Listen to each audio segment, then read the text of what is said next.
y las trabajadoras en una provincia donde asistimos cotidianamente, y la radio de la universidad lo cuenta, lo muestra, los reclamos de los y las trabajadoras, las movilizaciones, las demandas, y ahí aparece siempre la cuestión salarial, por un lado, más allá de los otros reclamos como la precarización laboral, la violencia también que ahora estamos empezando a contar.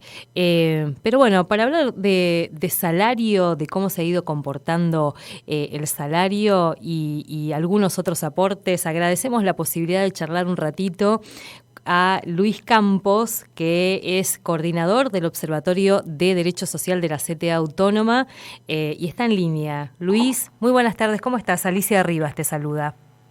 Hola Alicia, ¿qué tal? ¿Cómo estás vos? Muy bien, muy bien. Venimos siguiendo parte de lo que haces. Además, debo decir, autor de un libro que queremos presentarlo acá en Posadas en algún momento, que se llama La Fortaleza.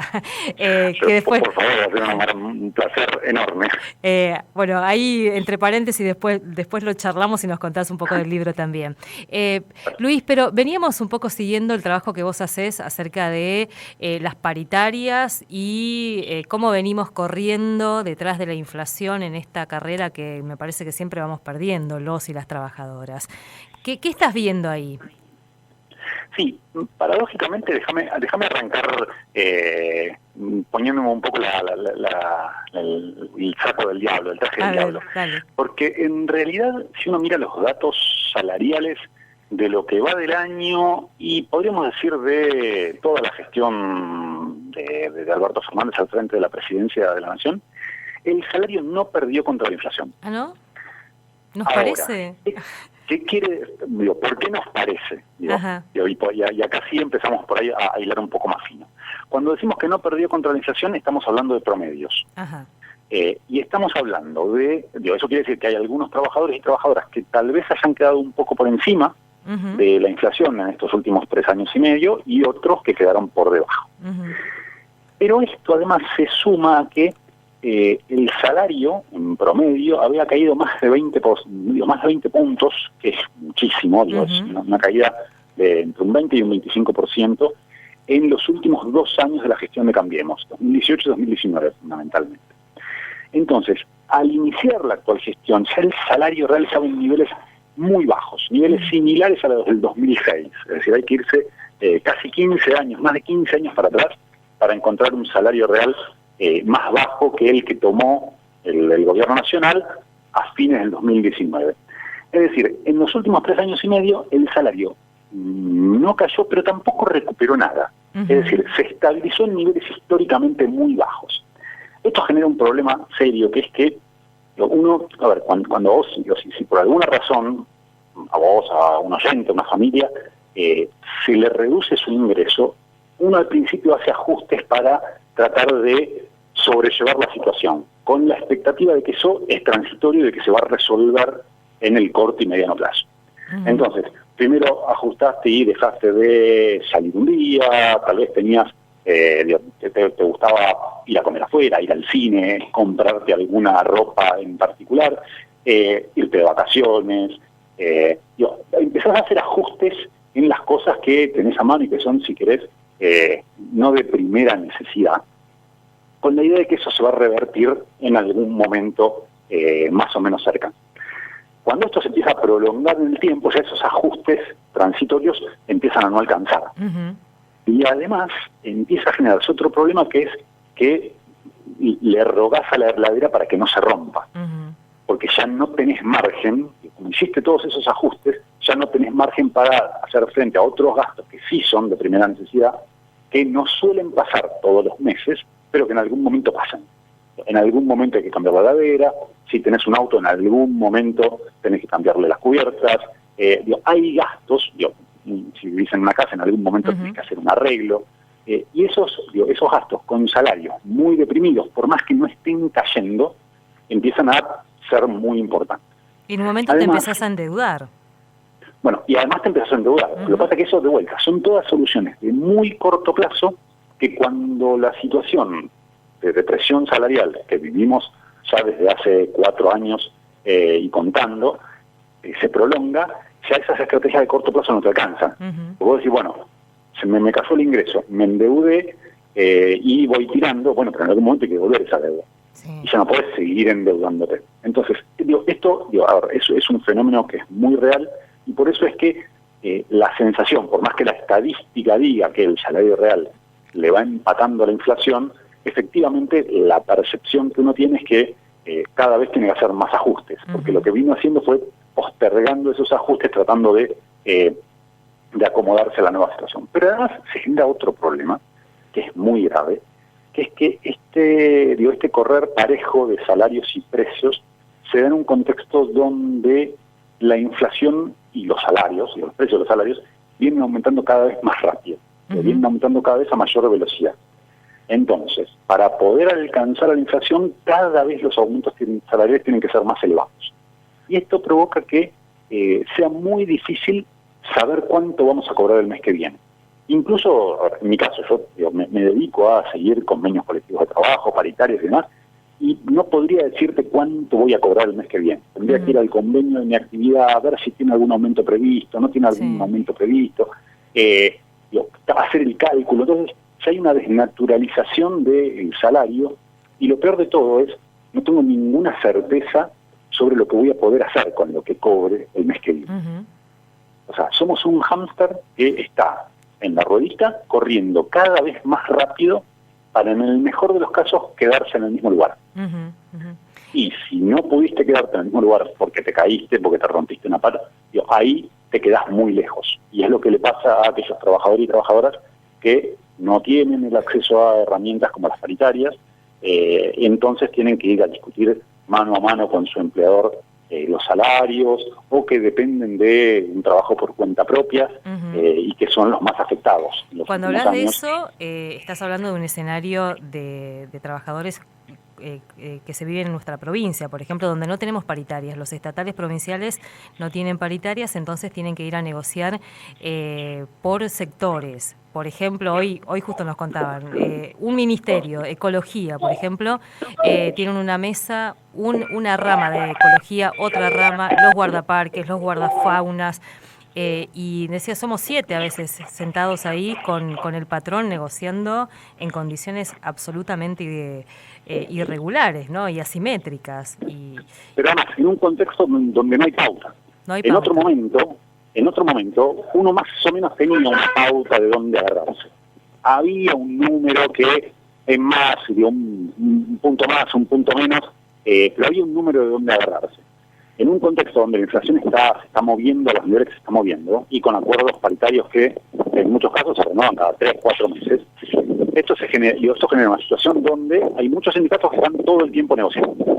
Y todo el tiempo negociando, porque si no negociás, de vuelta, si la inflación fuera del 1% mensual y vos no negociás durante 6 meses, bueno, perdiste un 6%, pero no es tanto. Si la inflación está en torno al 6, 7, 8% mensual y vos no pudiste negociar por 6 meses, perdiste casi la mitad de tu sueldo. Entonces esto obliga a los sindicatos, a los representantes de los trabajadores y las trabajadoras a estar negociando todo el tiempo. Esto genera un desgaste muy grande y al mismo tiempo una sensación de, bueno, hacemos lo que podemos y firmemos lo que podamos, porque si no firmamos, cada mes que no firmamos, el impacto sobre el bolsillo de los trabajadores y las trabajadoras comprendidos en el ámbito en cuestión es mucho mayor. Y además, si no hay pauta, eso hace que sea mucho más difícil generar unidades de mayor alcance para negociar. ¿Y por qué no hay pauta, Luis? Para explicar, ¿por qué no hay pauta? Eso no tiene que ver con las relaciones laborales, tiene que ver fundamentalmente con desequilibrios macroeconómicos que estamos viviendo en el país, lamentablemente que se están agravando en el país. Vivir con una inflación del 115% anual, como estamos viviendo estos días, no es normal, y lamentablemente no hay una economía que se sostenga con esos niveles inflacionarios en el ya mediano, ni siquiera en el mediano y ya en el corto plazo. Entonces ahí hay un problema macroeconómico en el cual las paritarias están siendo una herramienta defensiva que en algunos casos sirve para empatarle o incluso ganarle por algún punto la inflación, pero es una herramienta meramente defensiva. Y en algunos casos, los sectores que tienen más dificultades para negociar, pensemos por ejemplo en los municipales, en muchas en muchas provincias del país, donde discutir salarios es mucho más complicado, con municipios que hasta que honestamente el empleador pueda decir, bueno, mi nivel de ingresos no alcanza, ahí discutir salarios con niveles inflacionarios tan elevados y con sectores empleadores que hasta razonablemente pueden tener una situación económica más delicada, es mucho más problemático, y esos son los trabajadores y trabajadoras que están padeciendo con más intensidad esta situación de desequilibrios macroeconómicos que afecta a toda la economía, a todos los trabajadores y las trabajadoras, pero algunas la están pasando peor que otras. Además, como se va extendiendo en el tiempo, no es una coyuntura, no es un hecho de un mes, de 2 meses, estamos hablando de trabajadores que están en esta situación desde hace ya muchos años, digamos, ¿no? Sí, y lo otro que va generando eso es un incremento del pluriempleo. Sí. Es decir, como con mi salario no alcanza, ya perdí ese 20-25% en 2018-2019 y no lo pude recuperar, bueno, lo que hago es empezar a sumar horas de trabajo, ya sea en el trabajo que venía teniendo, si puedo trabajar más, o ya sea incorporando un nuevo puesto de trabajo. Y esto se ve mucho con trabajadores y trabajadoras, incluso registrados, con recibo de sueldo, aportes, que salen de su jornada laboral y agarran el auto, la bicicleta y se ponen a a trabajar con alguna aplicación un par de horas para complementar ingresos. Entonces, por ahí a fin de mes logran sostener el nivel de ingresos que tenían antes, pero a costa de sumar horas de trabajo. Es decir, ya no me alcanza con una jornada de 8 horas, sino que trae una jornada de 10, de 11, de 12. Entonces esto también se viene viendo de manera muy significativa en los últimos años, que responde a esto que vos planteabas, que no se trata de una situación coyuntural, sino de un problema que ya se instaló como algo más estructural, y que lamentablemente, cuando haces análisis de la evolución de la situación macroeconómica en Argentina, no parece que vaya en camino de resolverse, sino más bien todo lo contrario. Y otra de las cosas que estamos viendo también es la problemática que tienen los más jóvenes o aquellos que están ingresando al mercado laboral o al mundo del trabajo, que esos primeros años son de extrema precariedad y a veces esos primeros años son 10, 12 años con trabajadores que están en situación precaria, digamos.